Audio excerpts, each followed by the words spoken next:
Emergency, which service? What a fantastically good question. Police, ambulance or fire? Well, no one's on fire, so probably not that one. Although they also do rescue, don't they? And this poor fellow really would benefit from a bit of rescuing right now. Sir, describe the situation and I can transfer you as appropriate. Hang on, I'll ask him. What do we think? Police or ambulance? Sir? Sir, are you in danger? You'll have to forgive him. He's full of needles at the moment, you see. Sir, can I please have your location? Oh, I thought you got it automatically. Not on mobile, so... Wonderful! I have longer than I thought. In that case, we'll have a little natter at our end and call you back once we've come to a decision about which service. Sir, don't hang up.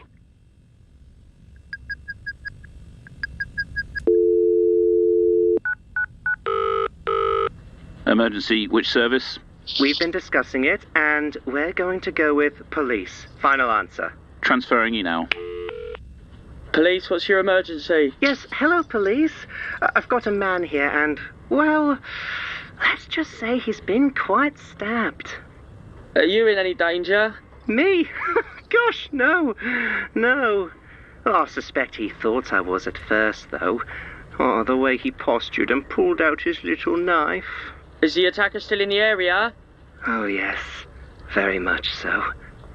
Although I really wouldn't go so far as to call him an attacker. In fact, in many ways it was an act of affection by the end. An embrace. A cuddle, even. Yes, let's call it a cuddle. Are you sure you're okay? Panic is normal in these situations. Have you been hurt? Of course it hurts, how couldn't it? But I've come to rather enjoy the pain by now. All those teeny tiny holes, bright and sharp. I'm gonna need you to stay with me. The one you said was stabbed, is he still there? I doubt he's going anywhere ever again. Is he breathing? Does he need an ambulance? Absolutely. But that isn't the real question, is it?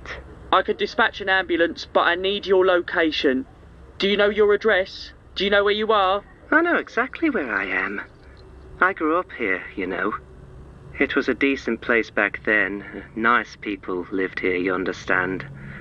Not like now. Now it's a dreadful place. Not safe to walk at night. I take some pride in that, actually. Sir, I need an address or a landmark. Tell me where you are. Oh, the land is definitely marked now, same as me.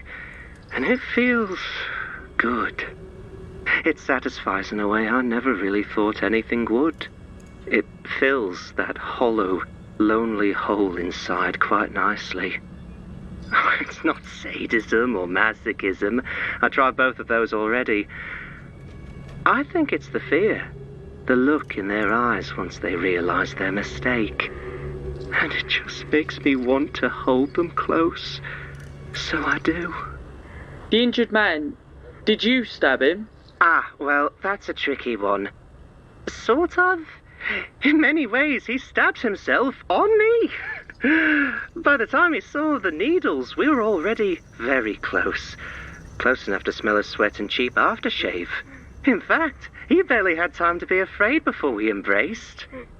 He's terrified now, of course. I need to put you through to my supervisor. If you leave this call, I shall embrace him again, and I sincerely doubt he would survive.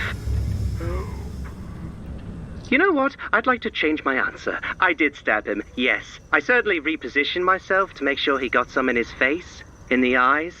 Does that count?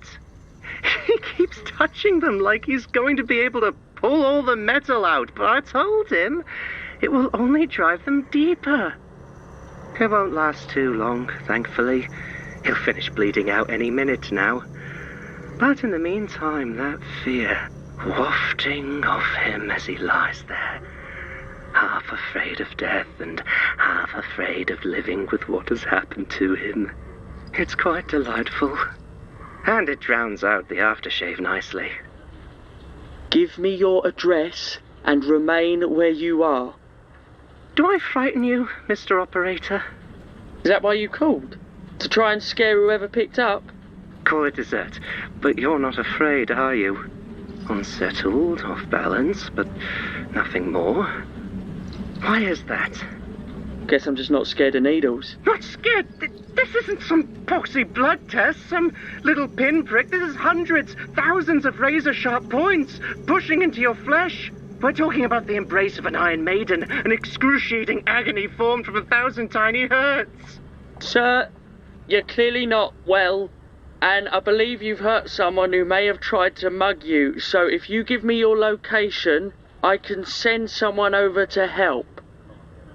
Oh, I see. You don't believe me. Yes, I suppose that makes sense. It is somewhat outlandish. That's only exacerbated by the distancing effect of the phone. Yes, the more I think on it, the more obvious it is that this call was never going to give me what I was after. I wonder, though, which of the police contact centers you're hiding in? Hendon? Lambeth? Excuse me? Lambeth, then. And I'm sure I could recognize your voice now. There it is. There's the fear. Not much, just a little prick, but we found it in the end, didn't we? I'm transferring you to my supervisor now. Then I'll be going. I've no interest in speaking to them. And besides, we agreed that if you left the call, my friend here would have a last little cuddle before I go. I do hope we speak again soon, Mr. Operator. See if we can't find some other frightful little pinpricks we can explore together.